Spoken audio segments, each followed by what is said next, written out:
last video for the series. So far we've looked at what are muscles, what are their functions, how do they contract, and a little bit about the importance of exercise. We have loads of muscles in the body, and often they all have to work together to move a body part. Typically there are two muscles involved in a movement, a prime mover, which will contract to cause the movement, and then an antagonist, which relaxes and allows the movement. There has to be a smooth transition between the two muscles. Otherwise, we end up with this weird jerky motion instead of nice, controlled, smooth movement. Let's take a look at a basic movement, just bending your elbow. There's two muscles being used here. You have your bicep, which is on the top of your humerus and connects your humerus to your ulna. And then you have your tricep, which is on the back. To flex the arm, the bicep's going to contract and your tricep is going to relax. So the bicep is the prime mover and the triceps are the antagonists. If you want to extend your arm, the reverse happens. It's pretty straightforward, hey? All right, let's make it a little bit more complicated. Let's say we try and bend our elbow, but this time we're holding something really heavy.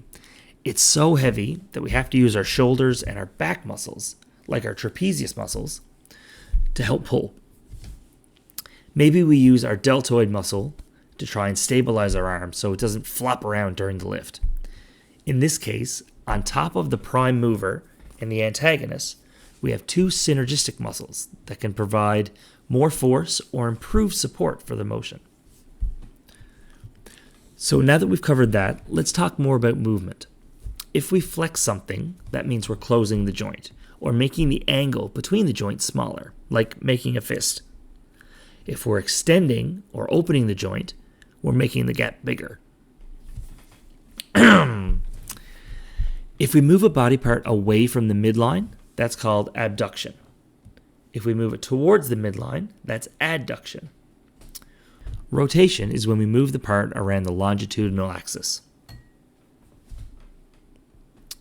Last two movements, and then we're getting into muscle groups. Supination and pronation are all rolling motions.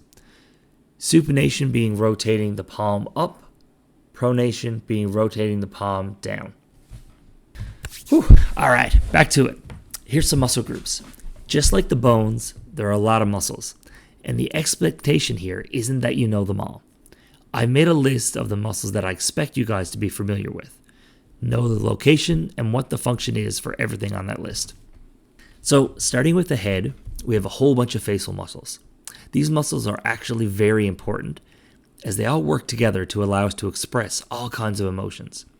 Moving down, we have our masseter and temporal muscles, and they're involved in chewing and talking.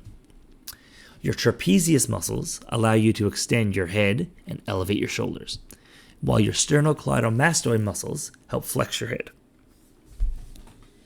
Moving to the upper extremities, you have your pectoralis major, which flexes your upper arm, and your latissimus dorsi, which extends your upper arm. We've already talked about the bicep brachii and the tricep brachii, which help flex and extend your lower arm. Your deltoid sits on top of the shoulder, and that allows you to abduct your upper arm. In your chest, we have two groups of muscles that are used to help you breathe, our diaphragm and our intercostal muscles. The diaphragm is the big muscle that sits between our thoracic cavity and our abdominal cavity, and it's the prime mover when it comes to breathing. The intercostal muscles sit between the ribs, and they help out when we get really, really short of breath. Say we've been exercising or we're really sick. In the abdomen, we have four muscles to learn: the internal and external obliques, the rectus abdominis, and the transverse abdominis. These muscles all work together to allow us to bend forwards, backwards, and side to side, as well as hold our posture when we're standing.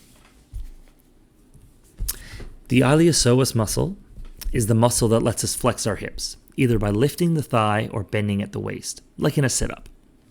The gluteus maximus extends the thigh. Your adductor muscles run on the inside of your thigh, and they help you adduct your upper leg, and the group of hamstring muscles help flex your lower leg.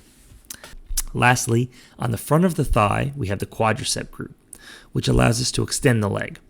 Our tibialis anterior flexes the foot, or dorsiflexes, and the gastrocnemius extends it, or plantar flexes.